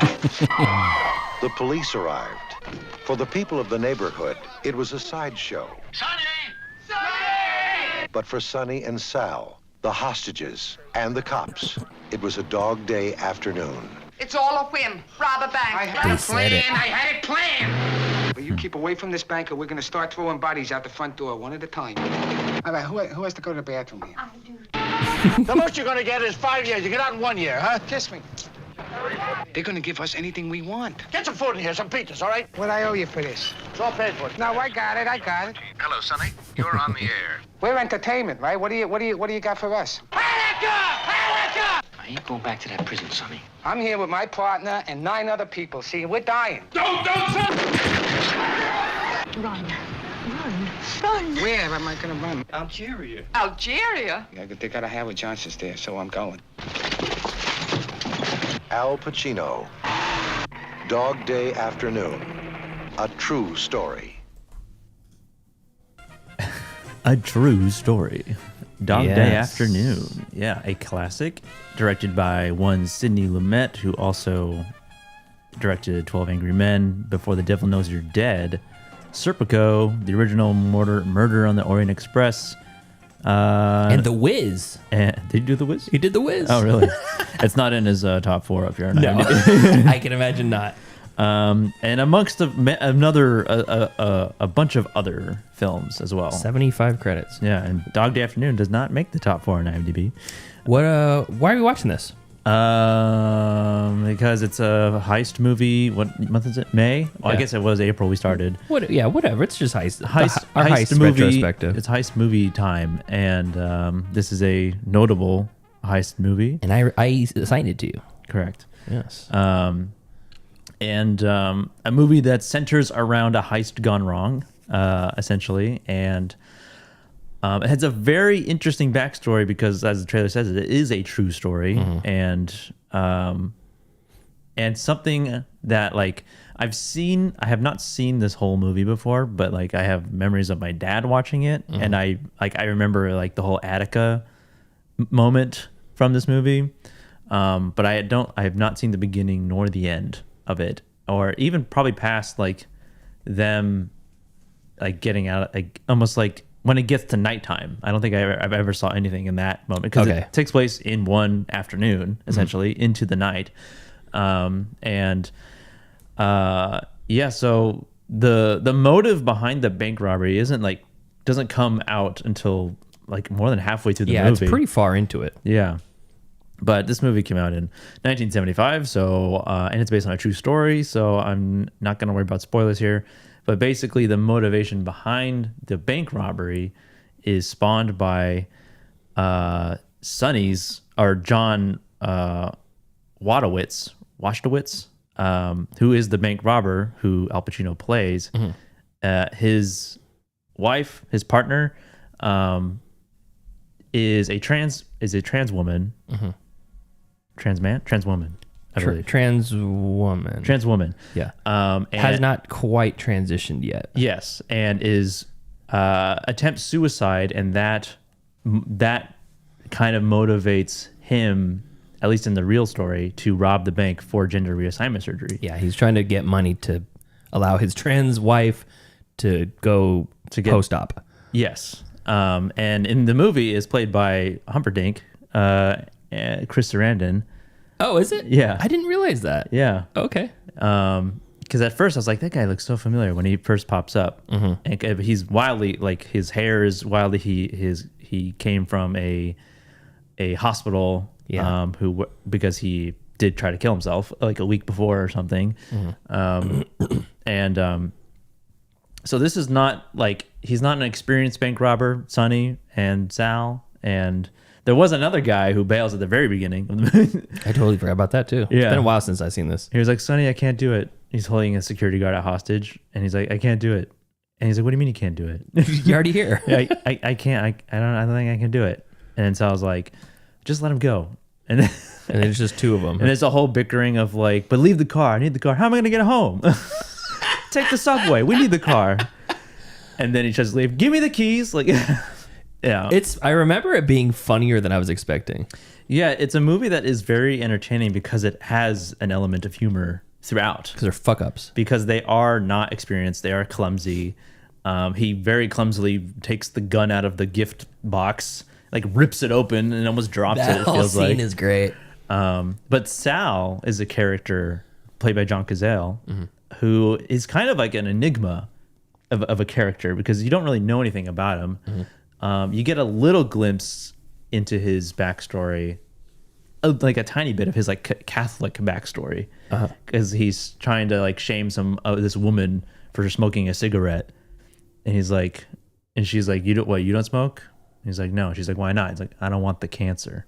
And then he's like, you got to treat your body as the Lord intended or something. He's like religious. Yeah. And then she's like, okay, so but you'll rob a bank. Yeah. But he's the one who seems more like unstable because he's the one who's kind of threatening everybody, like that he's gonna kill someone. I never wasn't sure as I was watching it if I believed the threats. You know. Yeah, I mean, Sonny, I don't think he was for sure at all. Didn't with Sonny. No. But yeah, it's a movie that takes place almost a chamber piece, except for like they have shots of the cops and like the barbershop across the street where they're stationed. Some shots of Sonny's like his home life with his kids and his other wife, his actual wife, yeah, Carol Kane, right? No, she's in the bank. Oh, she's in the bank. Okay, yeah. I remember she's in it. Charles Durning's in it. Lance Hendrickson. Yeah, he plays one of the FBI agents. Okay. Who's the wife? She recognizable? I didn't recognize her. No. Okay. She's not in it a whole lot. I feel bad because she's finding out about all this shit at the same time. He's like, "You're what? Your girlfriend with gender reassignment surgery?" Yeah. And it's a oddly kind of like progressive story for 1975. Yeah. You know, to have this sort of subplot or the motivation behind why he's robbing the bank. And then you get the two sides of the onlookers, the bystanders, essentially, just kind of watching this all happen behind the barricades. You have like the gay community comes out and like supports Sonny and like what he's doing after what's revealed why he's doing it. And then you have like on the other side, you have like the bigots or whatever. Yeah. And even before that reveal, he gains supporters in a way, you know, and it's like everybody's rooting for him even before all that is revealed. Yeah, like they're excited he's robbing the bank. Yeah. Hey, he fucking did it. He's robbing the bank. I mean, he didn't do it, but he got caught. And that's another element of the story that's kind of a mystery, is how he got caught. There was an alarm somebody triggered, or somebody gave a tip away, but it's never revealed how they arrived, because they kind of arrive like just very casually, like through a phone call. They're like, he picks up the phone and the cop is just across the street in the like watching, you know, so they got word somehow. And the relationship between them, the robbers, and the people who work there, the tellers and the bank manager and all that, is like, you know, it's like obviously threatening at first. They're scared at first. And the bank manager is this like really like, I don't know if wise is the right word, but he's like, he's very likable because he's very like cooperative, and he's not trying to like, he's not like throwing his employees under the bus. You know, he's not doing like something that in another movie where it's like the cowardly manager who's like mean to his employees, but doesn't stick up for them in any way. So he's the opposite of that. He's the opposite of that. He's like working with Sonny, you know, trying to make sure everybody, and even Sonny's like, he's like, I like you at some point, you know, you're very cooperative. And Al Pacino like really gives this like really like Long Island accent or something, you know, that East Coast. And it's like, it's set in Brooklyn, so yeah, I wonder if it's a Brooklyn or Bronx accent. Oh yeah, maybe. But yeah, it's like, this is my first entire watch of this movie, and it was very entertaining. It was very fun. I like a good chamber, I like a one location type of movie. Yeah. Standoff throughout the entire movie, and the relationship between Sonny and like the sheriff or the sergeant. Yeah. Is a good relationship in the sense of like what they're trying to accomplish. You know, obviously he needs to get arrested, but he needs to get away. Sure. You know, when I look back at it, I remember it being kind of similar to Airheads, where they become like local heroes in a way. Yeah. And some of the police in both stories are sympathetic to them, and some of them are not. Yeah, there's a lot of bad policing just in general throughout the movie, because he's like and there's also in the movie the sergeant. Yeah, exactly. The sergeant, he's like constantly having to tell everybody like, put your guns away. Yeah, put your guns away, and they're all guns drawn. Yeah, they're ready to go. And he's out there. He doesn't have the gun. He's just like, he's out in the open. There's like snipers on the roof and stuff. Yeah. And the FBI is kind of like shadowing the whole time. You know, they're kind of weird. They do take over eventually, and you like them less. So than the other guy, Moretti is his name. But yeah, it's a movie that keeps you engaged, even though it is a one location. I mean, Lumet did that with 12 Angry Men. You know, that's even more confined into just one room. But it really keeps you engaged with the dialogue, the relationships between the characters, and the tension throughout, because there's quite a few moments where he's like outside trying to like make a bargain, make a deal, make some sort of like get me a helicopter, give me a jet. And he's also a little bit delusional, thinking that that he can like do this, like he can like go out of the country or get out of the country, like they're just gonna let him do that. Sure, why not? You know. Do you know that 12 Angry Men was Lumet's first feature movie? Oh, really? He had a bunch of like television episodes and the Alcoa Hour, and then he had some TV movies as well. But that was his first theatrically released feature movie, and it's fucking 12 Angry Men. Yeah, talk about a welcome to the show. That is wild. Yeah, yeah, and then the element of like his wife. Because his wife is introduced, like his actual wife is introduced, like with the kids earlier, before his like, it's like not really. I don't want to call it an affair necessarily. I mean, it kind of is. Yeah, sure. Yeah, it is. He's married and he's banging this trans woman. Yeah, and then he's like, "Bring my wife down here," and you're kind of like led to believe like, "Oh, she's gonna come down with the kids," but then it's Leon. Who shows up and they just pulled him. He's like all groggy. He's like, he's zonked out. I think he's on Quaaludes or something. He's on meds and like he's in a robe. His hair, like he looks like he's been in like a mental hospital. Yeah. And I was like wondering how. I mean, I know it's 1975, so it's like their ideas about trans people back then were wildly different. Oh yeah, for sure, wildly different. But and like looking at this from like a modern lens, it's like it would be easy to criticize it, but at the same time, it's like we're in a totally different world now. Yeah, sure. From 1975, so it's like you have to like give it sort of some credit where it's due because of what it was doing, even though like it's his wife, he's a trans woman, but he keeps essentially misgendering her, calling him he. Let me talk to him. Yeah. Although he does refer to her as his wife. Yeah. So it's very interesting in that dynamic. And I had a really good time watching this movie. Like it is like mostly like it's like wholesome in a way. Yeah. Like the motives are wholesome and like they're genuine, even though he's like you kind of get an idea that he might be like very unstable or abusive or something. And like even them, like him and Leon have like she seemed like she was scared of him. Like that's why okay, for the last 6 months or something. Yeah. You know? So it's very like a toxic relationship in a way from his end. But we don't see any of that really, you know? And I really just wanted to know more about Sal. Like I wanted to know like why he was the way he was. There's in the trailer and when it happens in the movie, he's like, I don't want to go back to that prison. You know, it's like you get like what's just a little glimpse, and you have to fill in the rest. What's with this guy? Which is interesting because I know that most of the dialogue in it is improvised. Yeah. And Lumet basically said, we want the actors to find their own characters on their own time, and the audience to be keep the mystery alive about them, not be 100% clear about their backstory, which makes sense why they would save his motive until halfway through the movie. Yeah. You already established how you feel. And maybe that was important to do in 75 because they want to establish that you like Sonny. Yeah. And if you are 1975 normal person, probably the average person had negative views about trans people and gay people, or at least a bigger chunk of them. Yeah.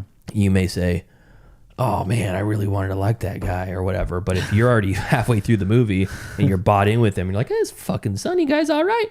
Yeah. And then his wife comes out and you're like, oh boy. Oh yeah. Maybe that wasn't the necessity. Maybe that was intentional. Yeah. Yeah, a lot of things about the production. Al Pacino like almost didn't play this role. It was almost given, like he was offered the role, and then because he was recently off Godfather Part 2, he was like, I don't think I can dive into this character after playing this character. It it was then offered to Dustin Hoffman, and then when he learned that it was offered to Dustin Hoffman, he's like, whoa, maybe apparently they had some sort of I don't know if it was a rivalry, but like it was definitely the same flavor of actor, I think, back then. They're like, okay, well, I don't want Dustin Hoffman to play it. Yeah, I'll play it. And like him and this and him in The Graduate feel very similar. Yeah. Sidney, I don't know if it was Sidney Lumet's like suggestion or advice, but like Al Pacino like didn't sleep very much, and he didn't eat very much, to be that sort of frantic, paranoid, more like wired. Yeah, definitely like more unstable, for sure.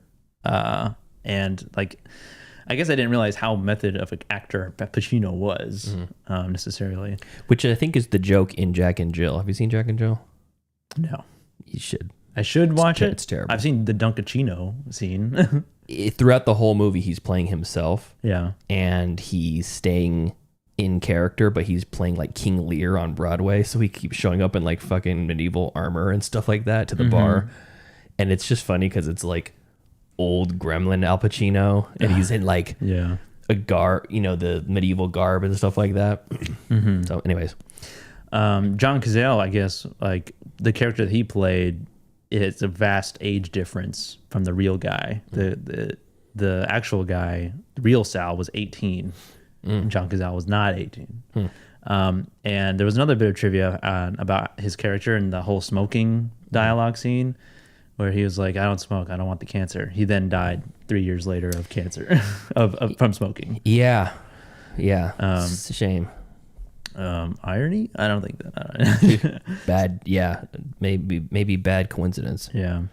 The Attica, shouting Attica was an improvisation line, but he credits assistant director Burt Harris with giving him the idea.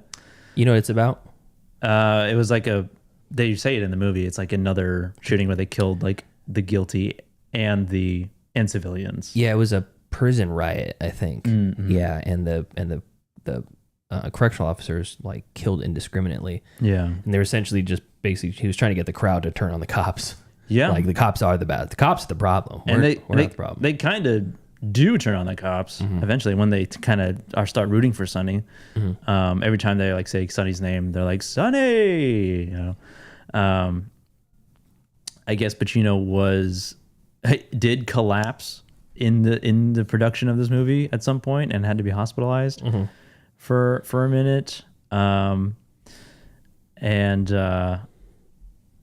yeah, it was just, there's the improvisational element of this movie. I guess there was a lot of rehearsal beforehand, and then all the sort of the improvisations made during rehearsal were then included in the script afterwards, which is an interesting thing about movies where like you hear like this actor improv that, like Jim Carrey from Series of Unfortunate Events, where he forgets a line and then he goes, but he sort of stays in character as he's like, no, give me that line again, to the other character. You wonder if it's like he did it, but that's not the actual take they used. They're just like, just do that again. You know what I mean? I see what you mean. Yeah. So it's like it was improv on the spot, but that's not the take they used necessarily. Then they're like, you know what? Take that improv again. Yeah. Essentially. I never thought about that. Because I've always wondered about the like logistics of sometimes it's like the actors' reactions aren't always going to be like they're always going to stay in character, you know. So kind of like Jennifer Jason Leigh and the guitar. Oh, the Hateful Eight. Yeah. Even though that is her actual reaction to it. But yeah, overall, Dog Day Afternoon was like, it's a really fun. It's a fun watch. It's surprisingly fun for the content. Yeah, because it's mainly the rapport between the relationship between Sonny and the bank people. Yeah, you know that they kind of like come together at some point, like airheads. Yeah, it's weirdly. It's kind of weird. Is it a heist movie? I mean, the movie is like centralized. Would you call around it a heist? Would you call it a heist movie? I mean, yeah. I'd call it a bank robbery movie. Well, I mean, it's a bank robbery is a heist. Not all heists all bank robberies are heists, but not all heists are bank robberies. Well, it's a real rectangle square situation. Yeah, because a heist is kind of just a general like. They could be stealing jewelry, art, whatever, money, gold. I thought in the trivia that was interesting that the real life character of Sonny, his name was John Watchwisks or whatever his name is. Yeah, he watched The Godfather to get ideas the day that he robbed the bank. Yeah, I did see that. And then Al Pacino ends up playing him in the biopic. That would have been that's so funny. I wonder if he watched this movie. Maybe. Yeah, I mean, it's definitely because it is obviously central around a heist, and the only reason the movie is happening. I mean, it's based on a true story, but like the plot wouldn't be the thing if whatever he's robbing would be. It didn't have to be a bank; it would still be a heist, right? Yeah, I think the heist is just the inciting moment. Yeah. But I guess it's like a heist light. Yeah. Heist light. But like if you rob a person, that's not a heist. No. That's a burglary. Well, it's a theft. Yeah. It's a larceny. Well, burgling is burgling is like you go into a house. Breaking in with no threat of violence. Okay. Like you break in, there's no one there. That's a burglary. Is a heist also that? I don't know. Let's see what the difference is. Burglary versus heist. Versus bank robbery. Versus theft. A heist is a meticulously planned, high-stakes theft, often targeting large valuables or money, typically used in a colloquial or media context. A burglary is a legal term for unlawfully breaking into a building with the intent to commit a crime such as theft, often when it is unoccupied. Oh, okay. So when no one's there. Yeah. So a heist, they're trying to say a heist is more of like a thought out plan. It's planned and it's larger scale generally. Okay, so then technically this wouldn't be a heist movie because it really wasn't planned. Yeah. I mean, that's, to me, it doesn't feel like a heist movie. It could count. It could count. I mean, it's like a heist is kind of like a large umbrella, but if you really like want to be technical, then no, it's not a heist movie because it wasn't like, we're going to go in. You're going to distract them. I'm going to take out the cameras. I'm going to... Plus, I feel like in the heist movie genre, you want to see some of that, and you don't get that in the this. planning. Yeah. But again, the second that I suggested to you, I'm like, yeah, it's a heist movie. You know, now that I'm actually dissecting it, maybe it's like heist light. Yeah. So. Yeah. And then there's like the heist movie where it's just the movie robs me of my time. Yeah, I watched some of those last week. Yeah. But yeah, Dog Day Afternoon is like, it's like an A movie. Nice. It's really good. It's funny because I've never seen a Sidney Lumet movie I didn't like, but I've only seen like a very small handful of them, and he's got like 70 movies. So I should probably go back and watch some of the bigger ones. Let's see. Let's looks by... Before the Devil Knows You're Dead, that's more recent, 2007. And Sidney Lumet died in 2011. Oh, Find Me Guilty, that was him as well. That's the one with Vin Diesel with hair. Oh, is it? Yeah. Okay. That one was super fun. Kind of a ridiculous movie. Trying to think, look at like some of his higher rated stuff. Running on Empty, 1988. That's a 7.6. The Verdict, 7.7. Oh, he did Network. I've never seen Network actually. Network was his follow up to Dog Day. Is that the I'm mad as hell yep, and I'm not going to take it anymore? That's the one. All right, you got anything else? Nope. Okay, so next up, Joseph did Dog Day Afternoon. That was assigned by me, and his choice for me to review on our part 2 of our heist movie deep dive, Butch Cassidy and the Sundance Kid. Raindrops keep falling on my head. Well, that ought to do it. Just like the guy whose feet are too big for his bed. Think you use enough dynamite there, Butch? Nothing seems to fit. Listen, I don't mean to be a sore loser, but when it's done, if I'm dead, kill him. Love to. Raindrops are falling on my head. They keep falling. I never shot anybody before. One hell of a time to tell me. So I just did me some talking to the sun. I'll jump first. I can't swim! Why, are you crazy? The fall will probably kill you. Got things done.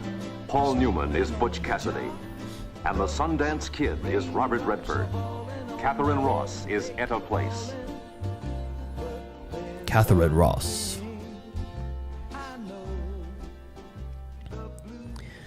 Butch Cassidy and the Sundance Kid. Directed Is by... that song in the movie?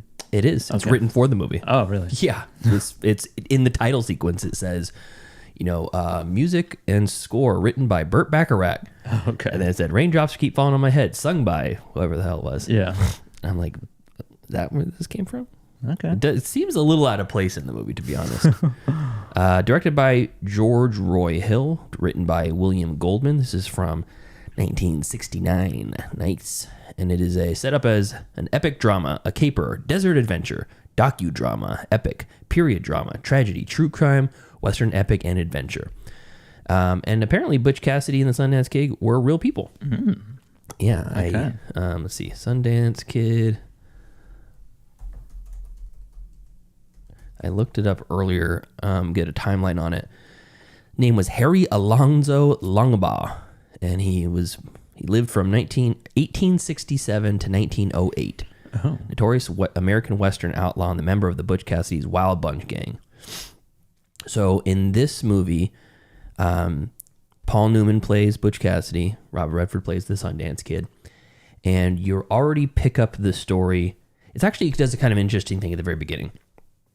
Most of the posters that you see, and the poster that's in the thumbnail of this video, is the sepia tone, like old-timey Western photograph, and it's washed out sepia. Just to know, we're in the old times now, Mm-hmm. And the movie starts out like that, where they have these photographs of them, and it's clearly heavily worn, and it's made to look like it's vintage. And then you see an early movie of them, almost like a Western Cowboys and Indians sort of Western. And it's like kind of fast, jittery, like Buster Keaton style, or, Charlie Chaplin era, that kind of film. And it's a silent movie, and there's music playing, and it's like one of their little heists. It's a train robbery, and they're on the back of the horses, and it's like moving faster than normal. Yeah, it's moving faster than normal. It's over cranked or whatever. And it's all in sepia tone, and then that fades out, and then it picks up on the actual like film camera version, still in sepia tone though. Mm-hmm. And it shows a real life heist of what they actually did. But it's in sepia tone. Okay. I'm like, is this whole movie in sepia tone? And once the heist is done, and you see like it's very light on dialogue. They're very serious to get this heist done. It's very cool.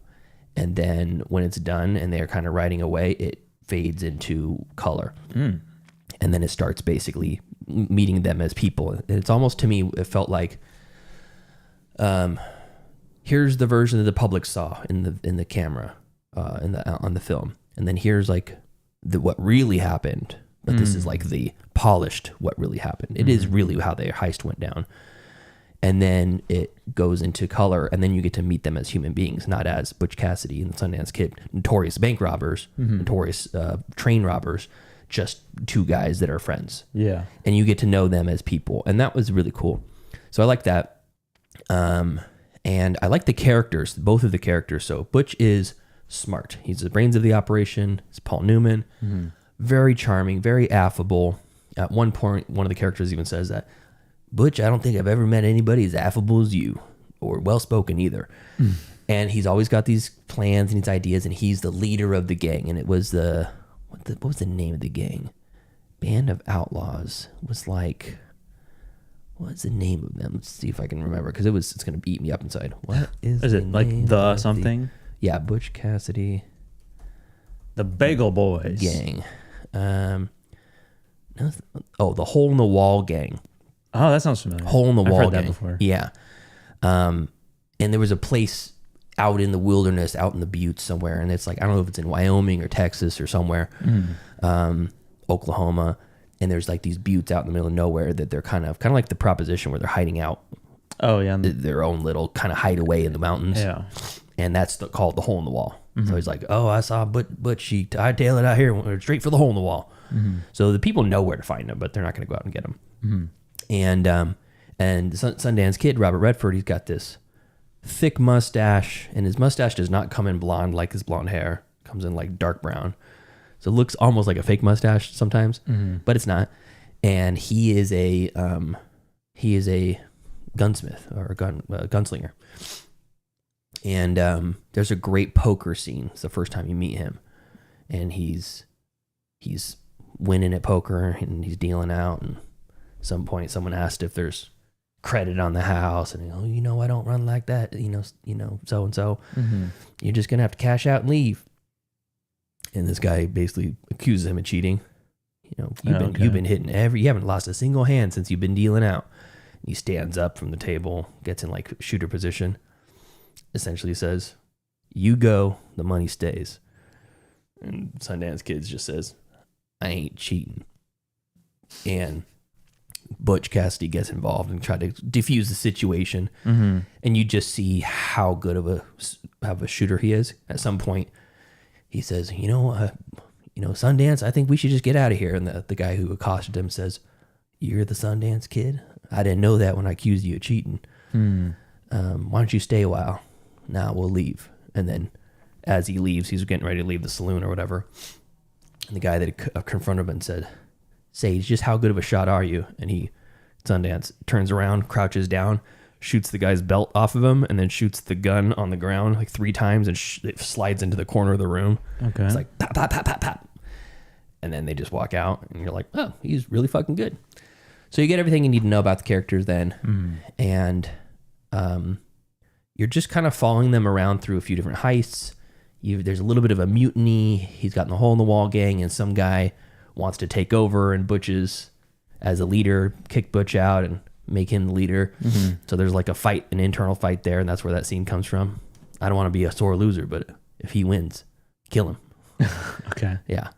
And then they decide to rob a bank, and it's like they're unstoppable, this gang. They rob banks, there's no impunity. It's just they keep winning. It's a Red Dead Redemption. Yep. And then at some point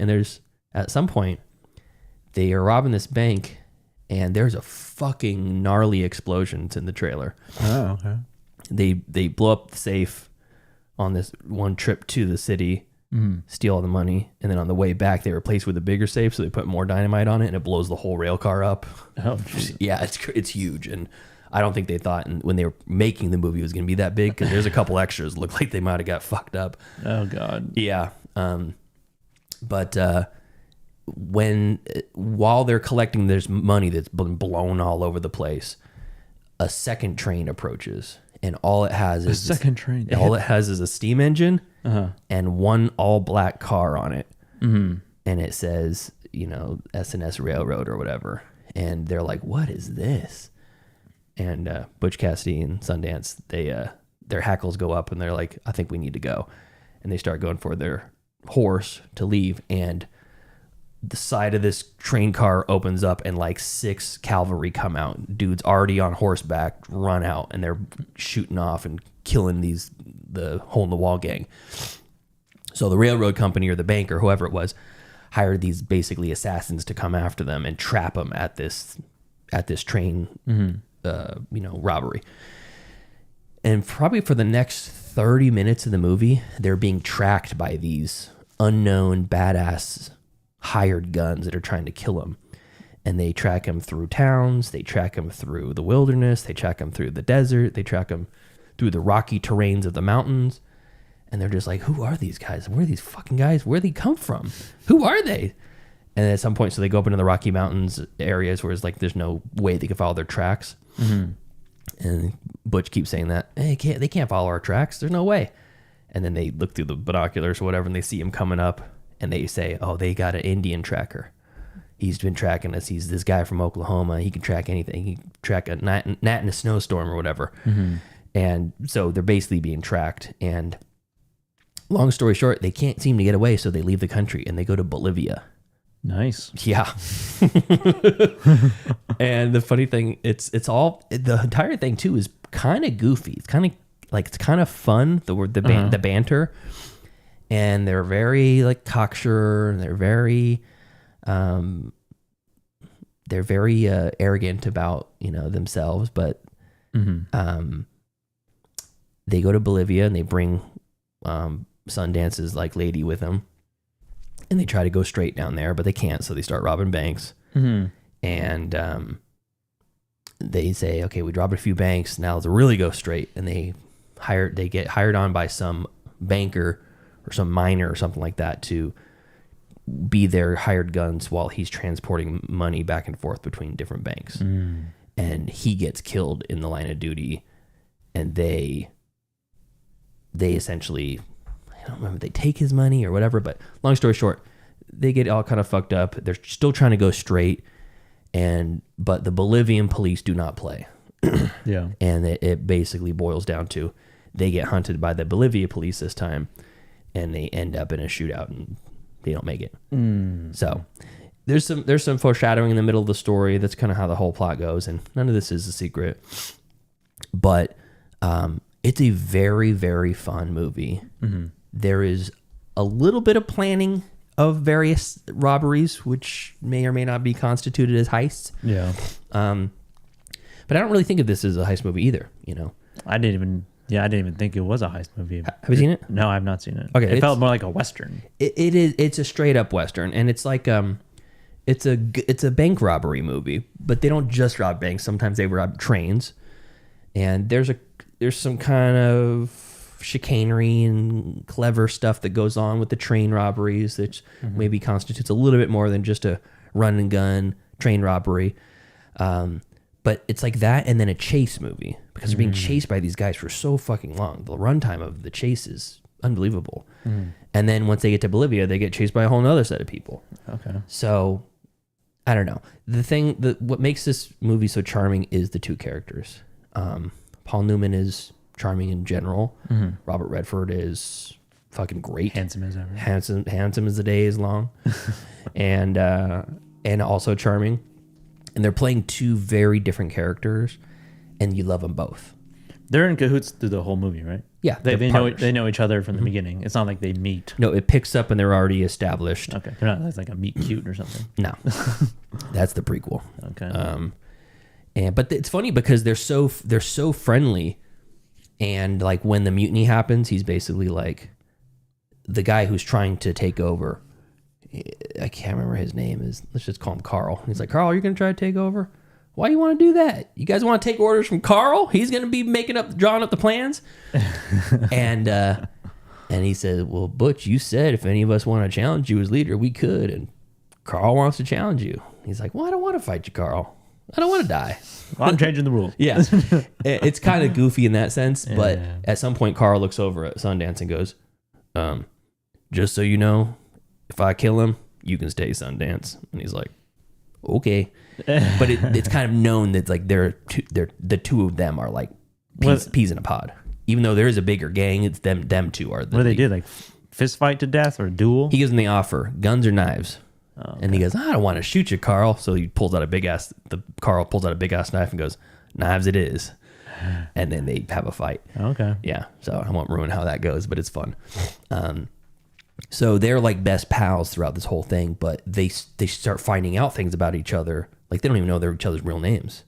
At some point in the movie, he says his real name and he goes, that's your name? I guess I'd go by Butch Cassidy too if that was my name. I changed my name too. And then he goes, well, Leslie. I'm a Longbaugh. And he goes, Longbaugh? Sundance Kid versus okay, a Sundance Kid, that's much better. And then he doesn't even know he's from the East Coast. He doesn't know. So they're friends, but they don't know anything about each other? All they know is Robin. Yeah, okay. Yeah, so they get a little bit closer throughout the movie as well. But yeah, it's already established that they're the head shit kickers in town. No one fucks with them. And they are two peas in a pod. They're best pals. And Butch Cassidy is the brains of the operation. Like at one point, Robert Redford's character says, I'll follow whatever idea you got, but you got to give us an idea right goddamn now, because the enemies are at the gate basically. And that's kind of how it goes. He's like, he's the smart one, he's the brain, or he's the brawn. And at some point, Butch Cassidy admits that he's never shot a man before. Yeah. And he has to get out of the situation. Sundance is going to kill all these guys. He's like, you take the two on the right. well, I've never shot someone before. Like, what kind of bank robber are you? You know. So they do have like a code of ethics and morals and stuff, but it's not laid on too thick. So. He's like Chris Hemsworth in Crime 101. Yeah. And then who is the girl? What is her name? Let's see here. She's the love interest. Her name is Catherine Ross, and she's a Vision. Catherine Ross. Yeah, she's great. She's the Cloris Leachman is in this. I didn't even recognize her. She's the grandma from Beer Fest. Yeah. Frau Buha from Yeah. Frankenstein. Yeah, exactly. Yeah. I don't even remember what her character was in this. Agnes. Oh, she's one of the whores of the whorehouse. She's one of them whores. She was a Vision there too. Oh. Yeah, she was one of the. She was the best looking one. I'm about to have the hardest boner right now. From Cloris Leachman. But yeah, so anyways, I loved it. I thought it was great. It's directed by George Roy Hill, who's not a name I recognized, but he did do The Sting, also with Newman. Yeah, Paul Newman was in that, and I think Robert Redford also. Let me see. Yep, it was both of them together again. Sting. And I like that one quite a bit. And he did Slapshot, a hockey movie? Hockey movie, yeah. And Slaughterhouse 5, which I've heard of, but I don't know anything about it. Sounds like a book. Yeah, it does. The World According to Garp? Really? Oh, interesting. Yeah, I like that movie too. So anyways, yeah, Butch Cassidy, Sundance Kid, huge blind spot. Haven't seen it before. Unfortunately, I still don't consider it a heist movie. So we got two movies that are... But when you Google heist movies... I know, they're on the top heist movies of all time lists. They gotta get more granular with these heist movies. I know. So... a little more specific. Yeah, I give this A-. Okay. A-. I think I would watch it again, I think. Yeah. I think it would be a Is good it a one. long movie? I don't think so. It was hour 45. Let's see. Okay. Shorter than Dog Day. Yeah. Let's see. Hour 50. Okay. Yeah, I'd watch it again. I thought it was it's one of those classics that holds up. Yeah. Yeah, and timeless. The comedy is good, the relationship is good, and you like both of the characters. Cool. I do remember. I did want to say one thing. I saw in the cast. Let me pull up this entire cast and crew list. So in the opening credits, they give the costumes by Edith Head. You ever heard of her? Edith Head? Edith Head. This is a costume designer? Costume designer. No. So she is one of the... I've seen her work. You have. And she's been parodied before, and I'll tell you where. Her as a person? Her as a person, yes. Oh. So she is... she is the costume designer for almost all of Hitchcock's big stuff. Okay. The Birds, All About Eve, Roman Holiday, Place in the Sun, Sabrina. But she died in 1981. Okay. And she was working all the way up until then. She's got movies that came out in 82. Let me see what her earliest ones are. 19... She was cut short. Is that what happened? It wasn't like an old age thing? I think it was an old age thing. Oh, okay. Yeah. 1925 was her first credit. Damn. So yeah, I think she lived it out. She was born in what, like 1905? I don't know. We'll see when I get back up to the top. That's crazy. Let me look at some of these big names here. Let me get into the 50s. I think that's where we're going to start recognizing names. The Uninvited. Yeah, that's a good one. So many. The Virginian, Blue Skies, The Perfect Marriage, Desert Fury, I Walk Alone, Foreign Affair, Night Has 1,000 Eyes. We're still in the 40s now. Let's see here. She got a lot of credits. Yeah, To Catch a Thief, Birds and the Bees, Vertigo. Okay.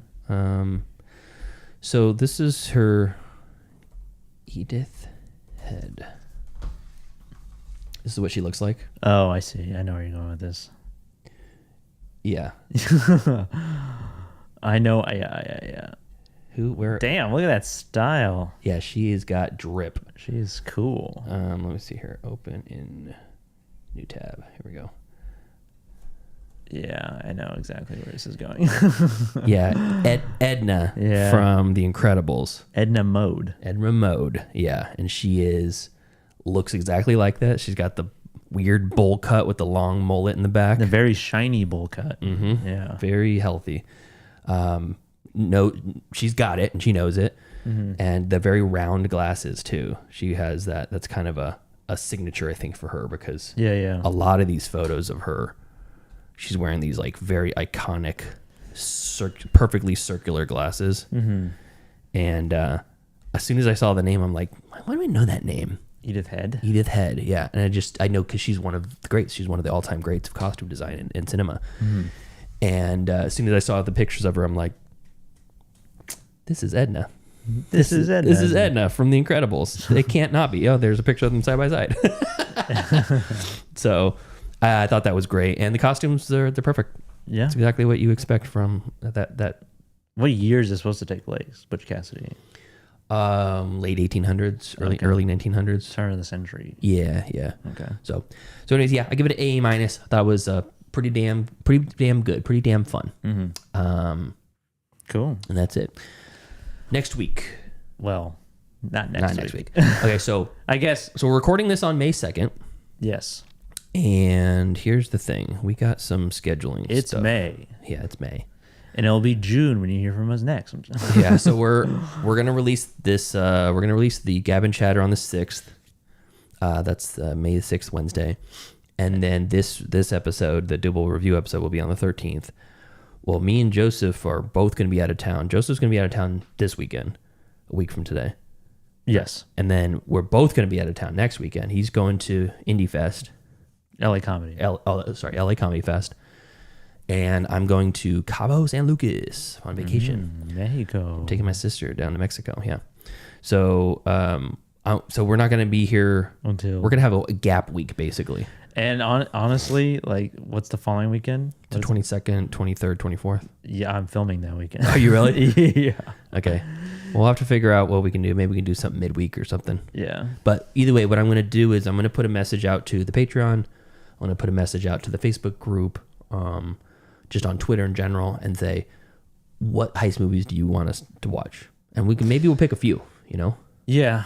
I know like Heat is a big one. Yep. I haven't seen Heat. So. Oh, you haven't? No. I recommend that for you.